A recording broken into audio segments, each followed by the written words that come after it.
There we go. So hi. Hi. Hi. To start off with, would you guys like to say your names and where you are? Daisy Reese and Peter Cole. Oh. We're in Berkeley. We're in Berkeley, California, USA. Okay. So since we're here together, the first question for you guys is actually, who are you to each other? What is your relationship? We've been married 25 years probably. And in our blended family, we have 5 kids and how many grandkids? 5. 5 grandkids. Yeah. Hmm. So would you like to say anything about the nature of your relationship or what you two are to each other? Go ahead. I'll be anxious to hear. Well, that's a big question, of course. I think that we are a support to each other, and we are we help each other grow, and we critique each other's work sometimes. Certainly after a group, you know, Daisy might have some thoughts about what I've done, and I might have some thoughts about what she's done. Sometimes during the group.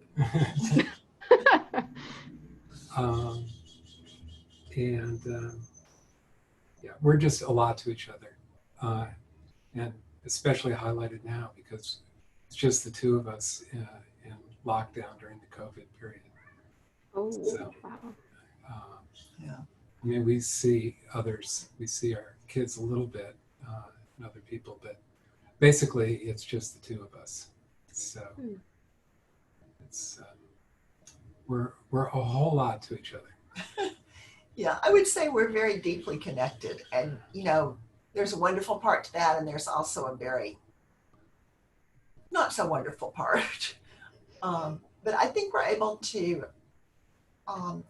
We've learned to fight pretty well without leaving scars, and we've learned to. I think each of us has learned to love the other in a way that the other needs to be loved, if that makes sense.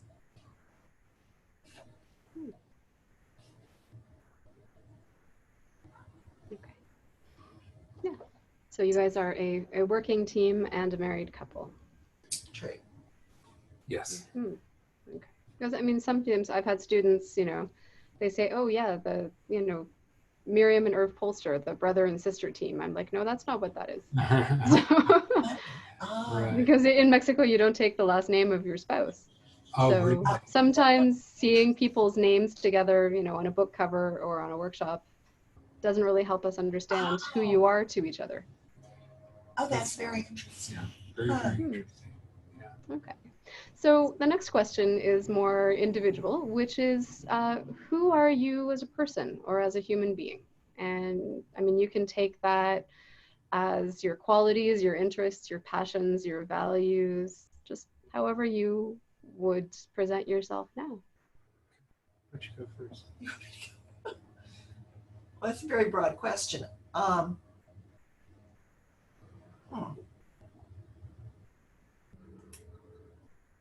Peter and I have talked a lot, especially lately, about the interconnectedness of things, and which is interesting to me and feels very important to me.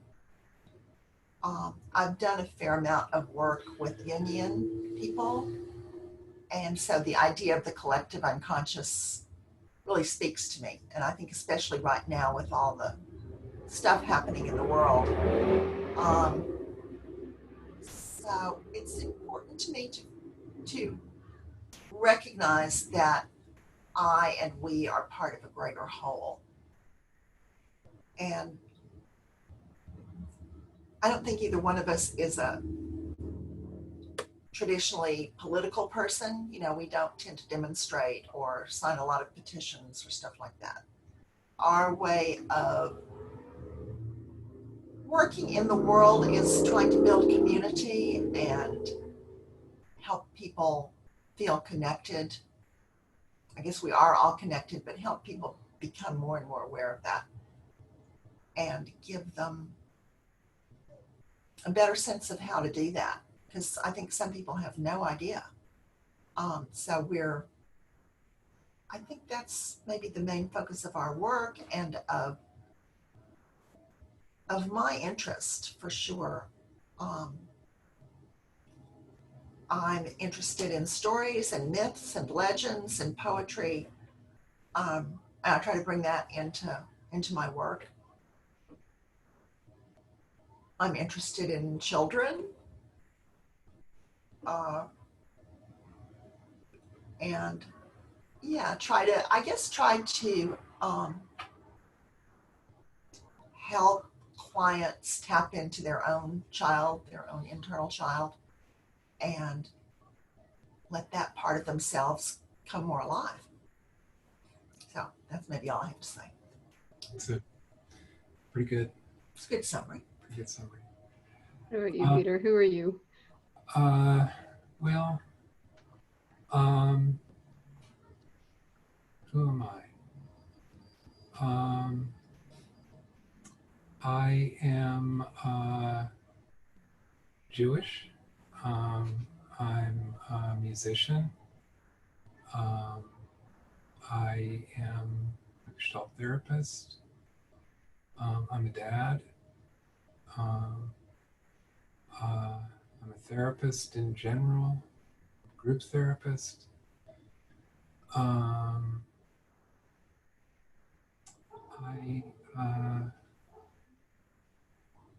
am very, kind of like Daisy was saying, I'm interested in how I'm connected with the greater whole, whether it's with the family or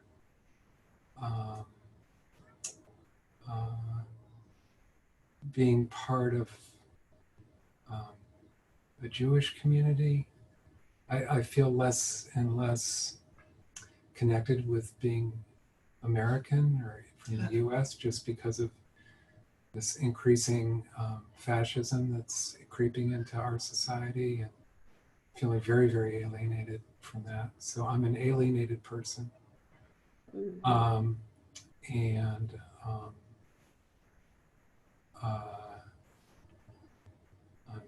an angry and grieving person about those issues, for sure. I'm a being on this planet, and I'm very aware that the planet is being poisoned by people, including me, who participate in modern, life. And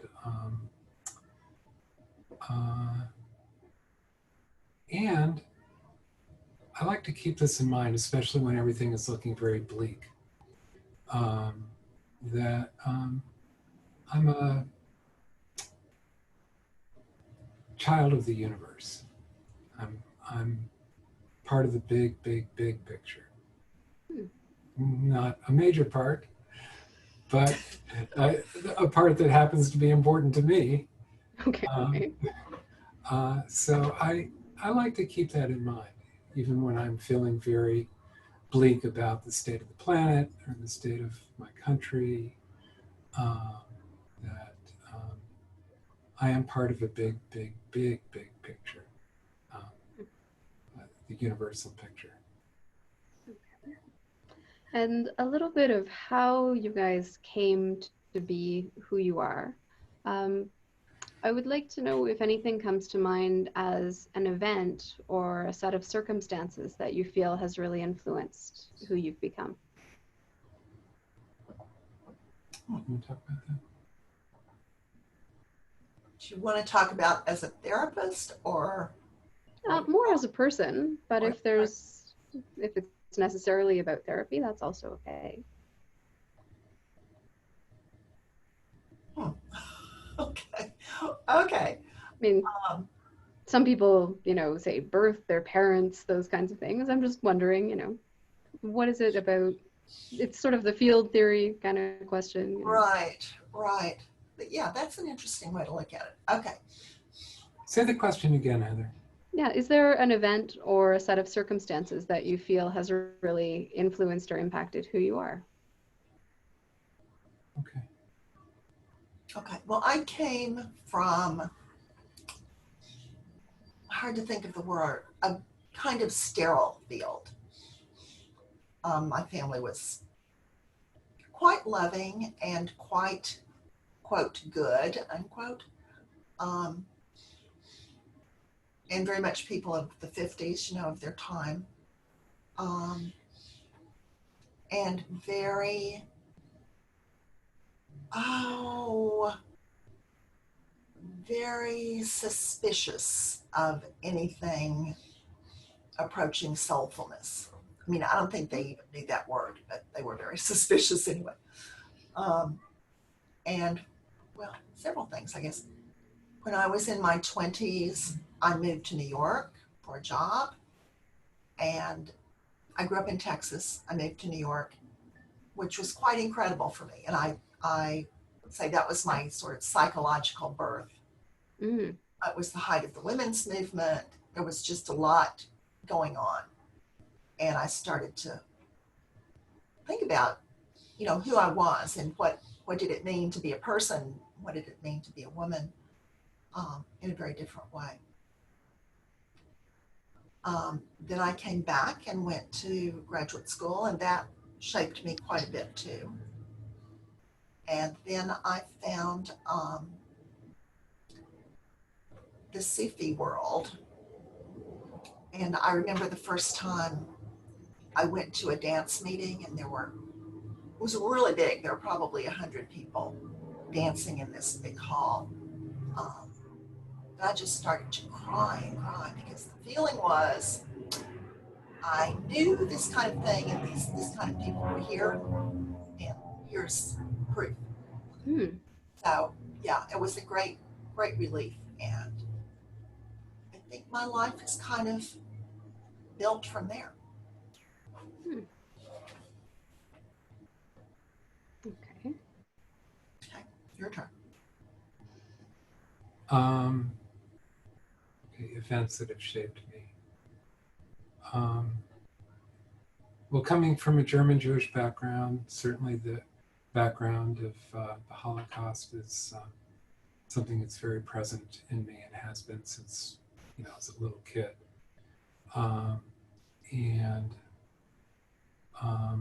so that shapes, I think, a lot of my ethical sensibility and my attraction to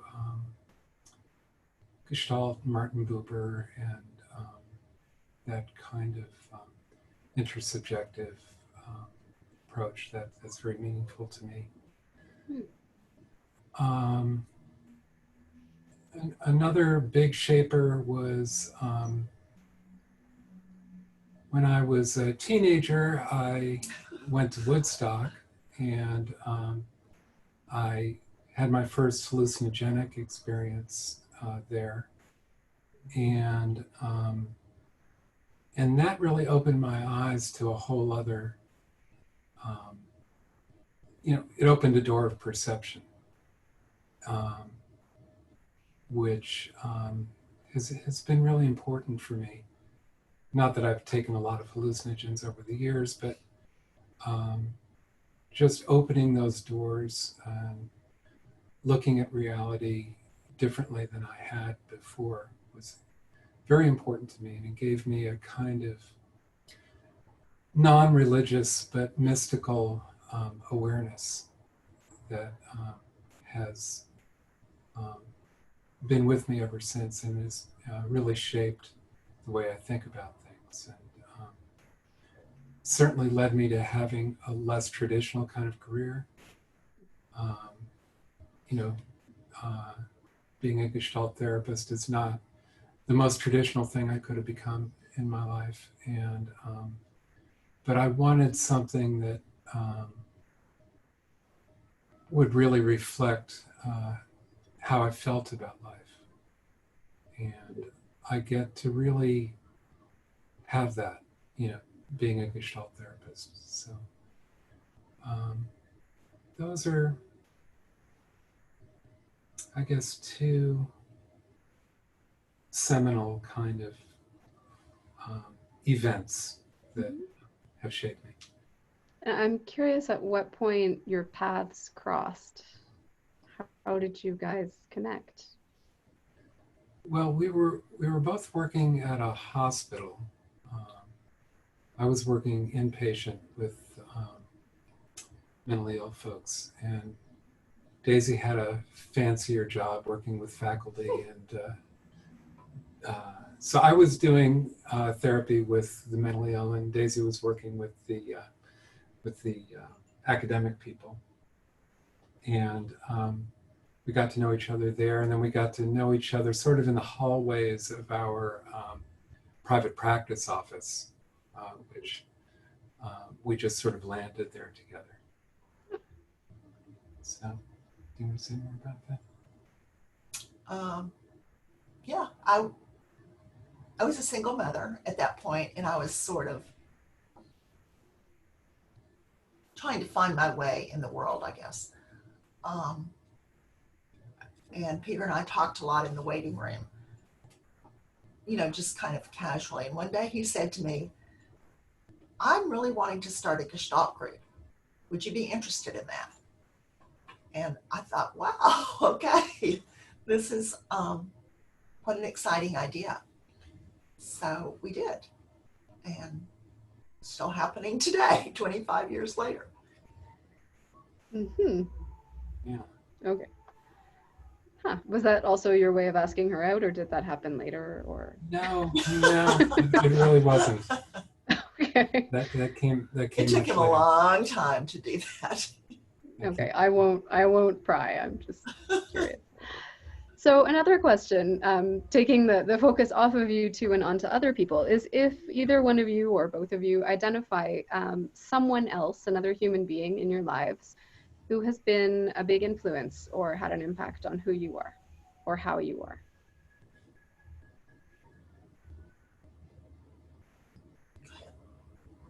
You want me to go? Yeah, you go. I would say my stepdad. His name was Grover Dye, and he was a social worker and a really lovely man, and a real important influence on how I think and who I became. And so yeah, he was really a big one. He was sort of the prototype for me. I could sort of see what a man could be, which was very different from what my father was, and that was it's very important to me. So yeah. Well, this may not be exactly the way you're asking this question, but I think I have to say my children, because I think if I hadn't had children, I don't think I would have become actually a person.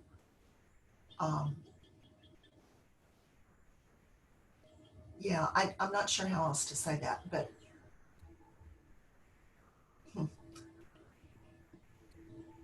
That makes sense. I'm just wondering how it works for you. yeah, I'm trying to think how to explain it.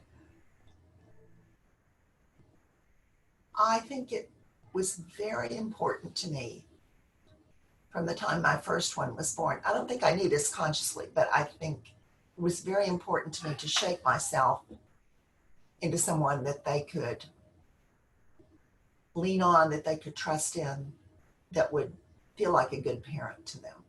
So, yeah, I think that That's what I would say. Hmm.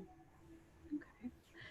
And so another question is, now you've become people, you've met these people, had these influences. How did you guys run into Gestalt? How did that come into your lives? Well, I was kind of born into it because I was born in Cleveland, and Irv Polster was my mother's therapist, I think even before I was born, um, even before Irv was a Gestalt therapist. Um, and So I've just got a lot of Gestalt karma. Everywhere I turn, I'm just Gestalt. There were some Gestalt people at my university. Then I just happened to go to Bryn Mawr College, and Phil Lichtenberg was there, and he was a huge influence on me. And then I moved out to California, and I met Cindy Sheldon, and just there have been a lot of Gestalt people along the way. And um, being somewhat of a believer in karma, I just feel like I had no choice but to be a Gestalt person. So, but also, I think the other thing for me is um, my Jewishness feels very comfortable in Gestalt, and uh, so that aspect, uh, the Jewishness of Fritz and Laura, and the Polsters, all of that is very, very comfortable for me. So.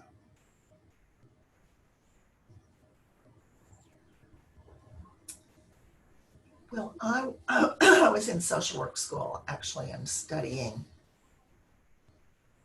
not very much really the way of therapy. It wasn't like Bryn Mawr. It wasn't a clinical type program. Um, but we were learning pretty pragmatic, semi-analytical approaches. And then I went to hear Irv Polster one day, and it just kind of hit me like a lightning bolt. Oh, okay, this makes sense. This is what I have been thinking about. So that was the answer to that. Hmm.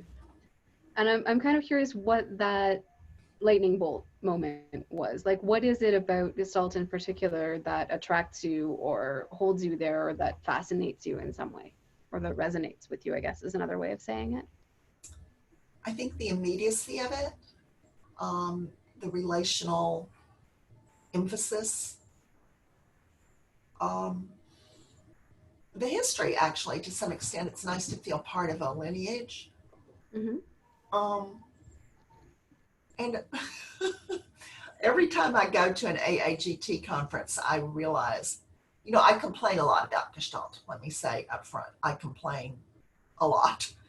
But then I get to a conference and I think, oh, this actually is where I live, basically. These are my people. This is, and there are things that you don't like with any group of people, but overall they are my people, for better or worse. I think that, wait, say the question one more time, Heather.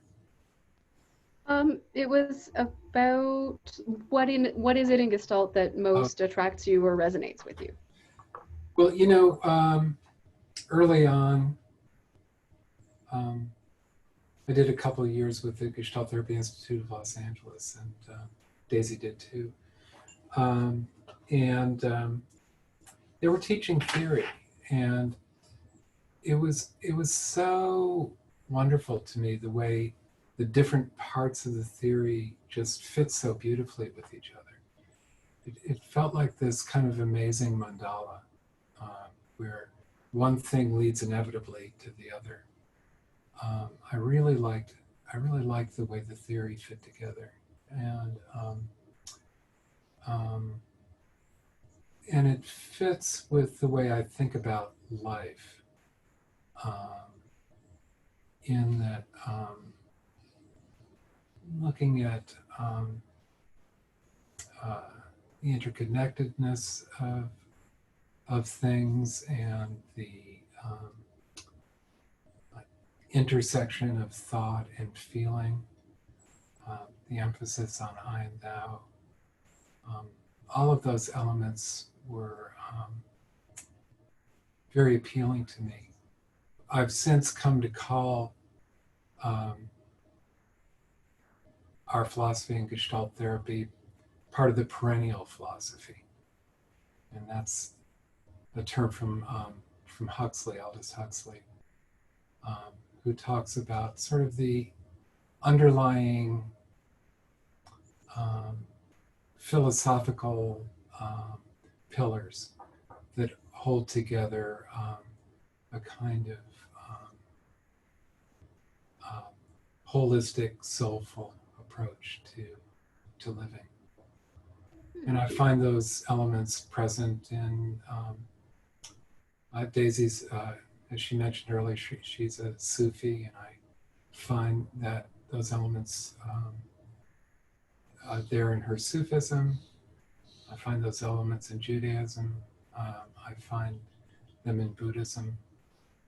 And in its own way, I find those elements there in Gestalt therapy as well.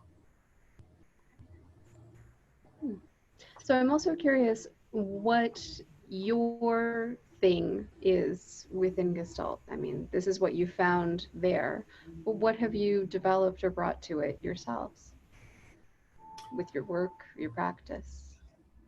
Well, I mean, one of the things that we tangled a lot about early on, and Daisy finally won me over, was, and then I think I kind of won her back, was... Sounds like it might not be over. was the question of doing individual work within the group and being group process oriented. Mm-hmm. So Daisy had been trained in more of a Yalom kind of model of working with groups. And I had been trained, by Gestalt people who work within the hot seat. Mm-hmm. Bud Feeder and I subsequently became very, very close, and he taught with us, and we became close personal friends. But before I was influenced by Daisy or Bud, I was just doing good old-fashioned hot seat work. And then we used to fight about it a lot after groups. And then we went and trained at the Washington School of Psychiatry, and got very formal training in doing more analytic type group therapy, which was a fabulous and wonderful experience for us. So then we went into a period of being very, very group process oriented, and really thinking the hot seat work was just the pits, And but now we're circling back. We're doing a lot more individual work in the group. Well, we're combining. We have an amalgam. We do a dance now. So I think that our contribution has been in part this evolution that we've undergone in understanding how we can do groups in a way that feels effective and soulful. What would you say? I think that's pretty well put. I have a number of purely group process type friends who get very critical. That's too individual. It's not about the group. And I think some Gestalt people might get kind of critical too on the other end. So we're doing our best to bridge the two and weave a tapestry, you might say. Okay. So I'm also curious how you feel that Gestalt has affected you as people. You want to go for that?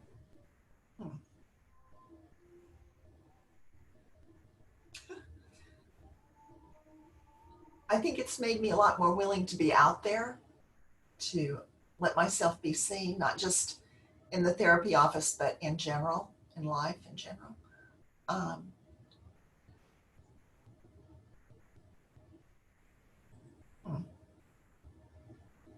I don't know, that may be all that I would say.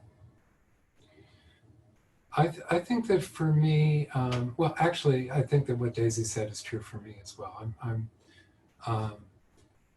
by nature a very introverted person and pretty quiet type of guy. And um, so, when I went, and studied at GTI LA and lots of other places, I met these really wonderful extroverted people like Bob Resnick and people who really just are full of vitality and full of energy, for being out in the world. And I really like that a lot. And so Gestalt is very enlivening for me. And I really like not, the somatic orientation. I think that informs my life a lot. And just also just the basic, I and thou here and now. It's a good way to live. Okay. And this is a question, it's a little bit of an identity category that not everyone really wants to speak to or finds particularly relevant. But I'm wondering how you experience yourselves within your gender, or your masculinity or your femininity, or however you would like to speak to that. And if Gestalt has had anything to do with that. That's a great question, Heather. It's so interesting. Do you want to go with that? Okay.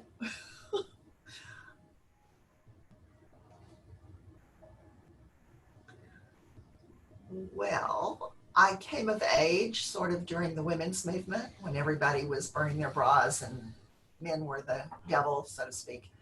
But I think, I don't know how much I ever actually went there, but I've really come to think that the world needs much more of the feminine. And I don't mean just women, but, the feminine way of holding. And that feels very aligned with who I am. So, yeah, I think that's what I hold, is the position of the holder a lot of times. That's interesting. Yeah, that is very. And does that have anything to do with Gestalt for you? Gestalt. It might not, or maybe the way that you're able to bring that into Gestalt, I'm not sure. Is there any kind of connection there? Well, I certainly bring it very much into our groups. And, into my relationship with Peter too, that, yeah, I often do a lot of holding. I don't know. Well, I mean, I do think that we place more emphasis on containment than lots of Gestalt therapists do. Because Gestalt therapy historically has been more expressive, and we've learned to look at sort of containment and expressiveness as a polarity. And I think that does relate to Daisy's kind of way of holding people that I've learned a lot about, which she relates to the feminine. What about you? I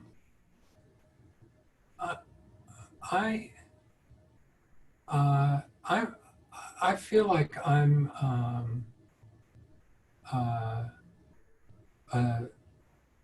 not. I feel quite male, but I also feel I feel a lot of the feminine in me as well. And I think that there is room in Gestalt for me to show up with my kind of gentle nature. And so one of the things I really like is our non-analytic stance of not having to know the answer, but being in inquiry with our groups and clients around what's happening. And I don't have to take a kind of power position of, I know what's happening here. My interpretation is the correct interpretation.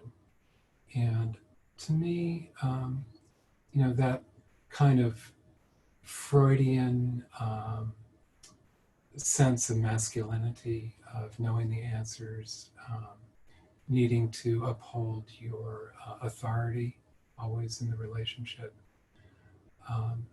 is something that I feel I can really play with in Gestalt therapy. I mean, sometimes I can be quite authoritative if I have to be, but generally I prefer to be in that more egalitarian kind of place.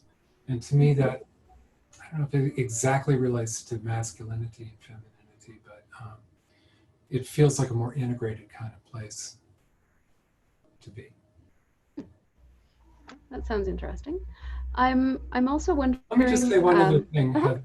Let me just say one other thing. I think that Gestalt therapy gives me permission to be a loving therapist. And I think that sometimes masculinity is not seen as the most, loving set of qualities. And the Gestalt approach lets me lead with those more so-called feminine qualities. Even when I'm running a men's group, which I do run men's groups,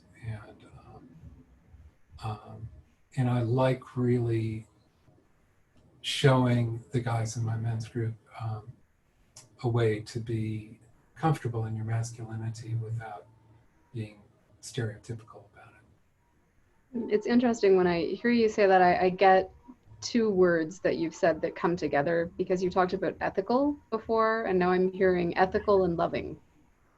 It's kind of like, oh, it's an interesting, an ethical, loving masculinity as a therapist. Yeah. That's kind of, yeah. those are just the dots that I'm connecting myself. It's just kind of interesting to hear that. Well, Irv Polster was a great model of that. And Gary Yontif also.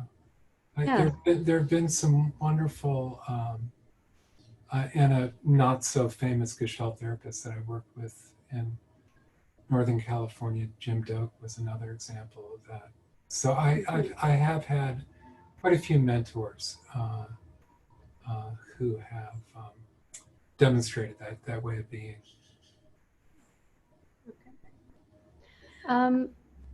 So I'm also interested in what kind of challenges you guys would say you've run up against within Gestalt.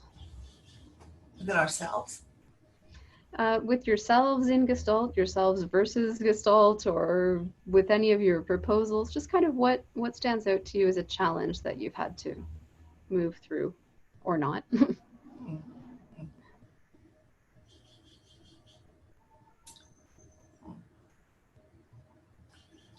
ahead. If you have a good idea, go ahead. Well, challenge it.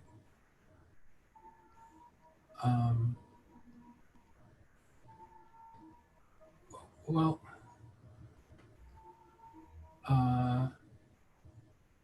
I think when our kids were younger, we didn't really go to conferences. We were pretty busy raising our kids, and we just sort of did our thing quietly, and didn't go to AAGT conferences or other professional conferences too much. And then when the kids got older and they could function more autonomously, we started to really get involved. And So I was on the AAGT board for a long time, and I was the treasurer, and I, was the convener of one of our conferences, and that that was a real challenge for me because I had never really been a part of that kind of collective life before. I'd always kind of done my own thing, and learning to be responsive to other people, learning that the things that I did could hurt other people in ways that I wasn't sensitive enough to. Um, uh, and learning how to really listen and just be part of a collective. Um, those were real challenges for me.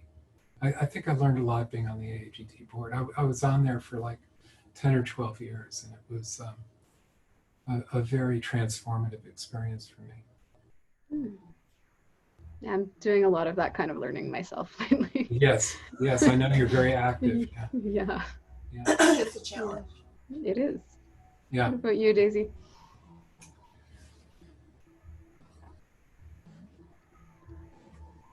I think claiming my own space within Gestalt has often, not so much anymore, but historically has felt like a challenge. I remember, I don't know how, 10 years ago even, having dinner with some friends at a conference and saying, well, I'm a little afraid to say this to you, but actually I use some Jungian stuff with Gestalt. And they were just like, okay, that sounds interesting. But it felt like I somehow didn't have permission to stray from the straight and narrow, I think I've come to terms with that pretty well now. But that was a big thing to overcome, was to let myself find out who I uniquely was without feeling the need to adhere to any strict theory. I'll tell a little story on Daisy. We once brought Irv Polster to town to do a training for us, and he did some kind of intervention that was really not Gestalt-like at all. And then Daisy came up to him after the workshop, and she said, Irv, what was that all about? That was so not Gestalt. And Irv said, well, I figure if I do it, it's Gestalt. And that was so liberating to hear him say that. I've held on to that ever since. Yeah, because, I think it wasn't said egoistically. It was said that it was just that I've integrated this. It's part of me. And so I get to do it my way. Okay. And maybe this is another sort of storytelling moment, because I'd also like to know what some of your greatest memories around Gestalt would be. One of those highlights, life-changing aha moments, or just one of those really good standout. I've got one. Because it happened the same. I was waiting for you to ask. It happened that same evening with Irv. Oh. Irv is in his late 90s now, and this was maybe, 8-10 years ago, and so he was elderly when he came, and he was kind of frail. And he said to the people who were sitting kind of in front of him, I may lose my track every now and then, and I may lose my train of thought. And if I do, will you just help me out? And he said that in front of the whole auditorium. And it was so beautiful. And it made me feel a lot of things. It made me begin to give up the myth of the isolated mind, that we're in this together. Mm-hmm. It made me have a feeling of what support is. It gave me a feeling for aging and doing that gracefully and taking in support. So that was a lovely moment. Mm. Thanks. Yeah, I remember being at a workshop. I think it might have been at Esalen, a Gestalt workshop, and there were two leaders, and the woman had on a very deep cut shirt blouse that was, I thought, very provocative, and feeling a little taken aback by that. You know, how are people going to project onto this? This is really quite something. And either I or somebody said something to her after the workshop was over. And she said, yeah, you know, I just let myself be there, and people can project all kinds of things onto me. If I'd had on a pantsuit, a lot of stuff would have never come up. But because I came on as who I am, then people felt free to use me in a way that might not have otherwise. So that was very freeing to me. Okay. So I'm also wondering if there is any particular question that you would ask each other at this point. I think we've asked each other every. You've been in quarantine for how many months now? That is imaginable. Yeah. But you mean, yes, I can ask her a question. Okay. Um, You have the right to, you know, plead the fifth or not answer. Right.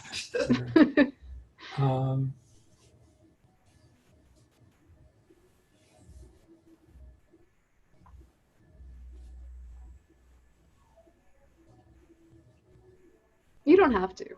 well, no, I know. It's just taking me a minute. Okay.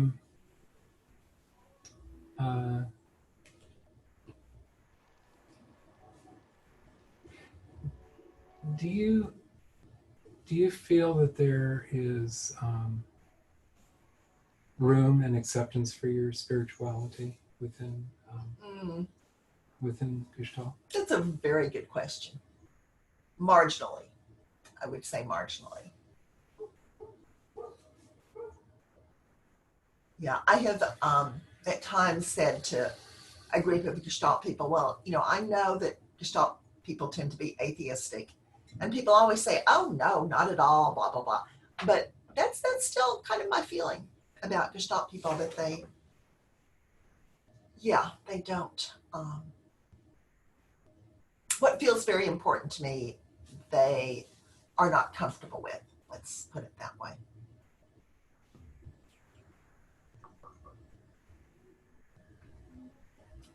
So now you're waiting for me to ask him something? No, I just was wondering if there, you wanted to add to that, or that's fine. And if you have a question for Peter, that could also be. Well, I could actually add something to my own question, which is I think that when Eva Gold and Steve Zahm wrote their beautiful book on Gestalt therapy and Buddhism, that made me feel a lot more support for my own spirituality within Gestalt, and so that was a really important book for me in that regard. And just it was also an excellent book, but I felt more personal support.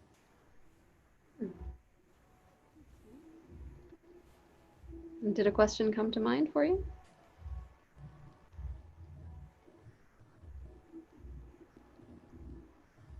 Well, this has nothing to do with Gestalt. Or maybe it might. I don't know. Everything has to do with Gestalt, right? My eyes are just terrible. I can see you, but I wouldn't see you across the street. Okay. So Peter has been tremendously helpful and supportive around me learning to work with this. So my question is, how does that actually feel to you when it's just you all by yourself? So just some context. Daisy has basically been going blind over the course of the last 5 years. And so it's been a big struggle for us.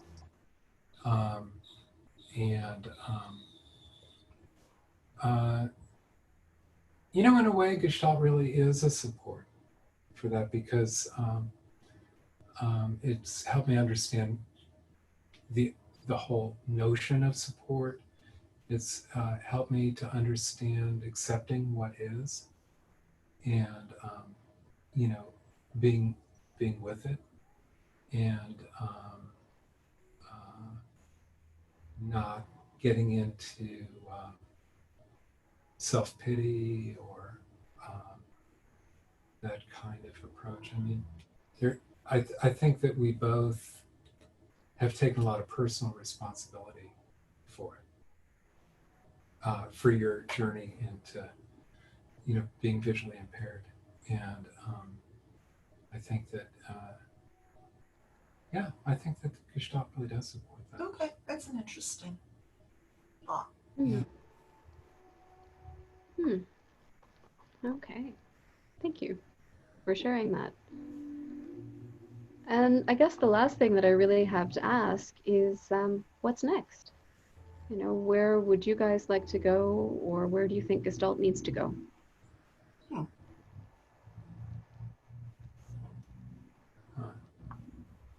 Um,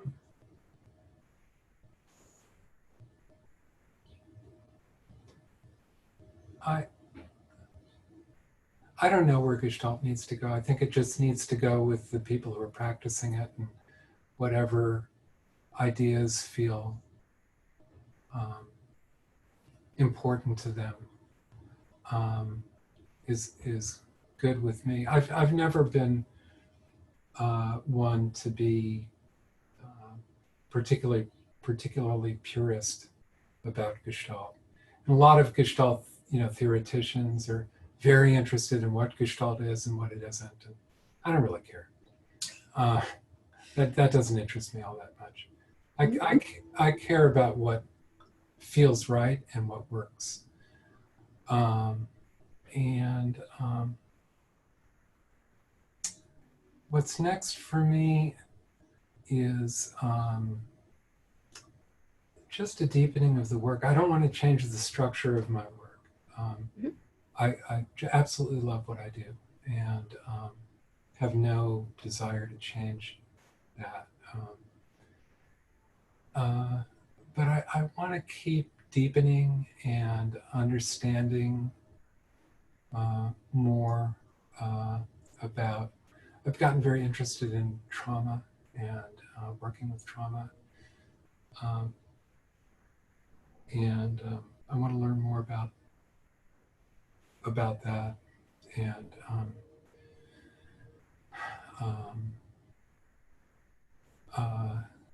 also the intersection of Gestalt or psychology in general and what's happening in the political sphere. Because here in the US, there's all this really horrible fascist kind of mentality. Yeah, it sounds like US politics right now will take you right back into that trauma work you were wanting to do. Yeah, no kidding. Yeah. And we have such a traumatizing and traumatized and crazy leader. I just apologize. I'm sorry for what you're going through as a country. Oh yeah, it's like horrifying. It's my sympathies right now, honestly. Yeah. It is truly horrifying. It's horrendous. Yeah, it really is. But the intersection of psychology and the political is very interesting to me. Trump's sister, who's a clinical psychologist, wrote a book about him. Yeah. I'm looking forward to reading that. I've heard her interviewed several times, and I find that very interesting. You know, the personal psychology that leads people to become so abusive and so,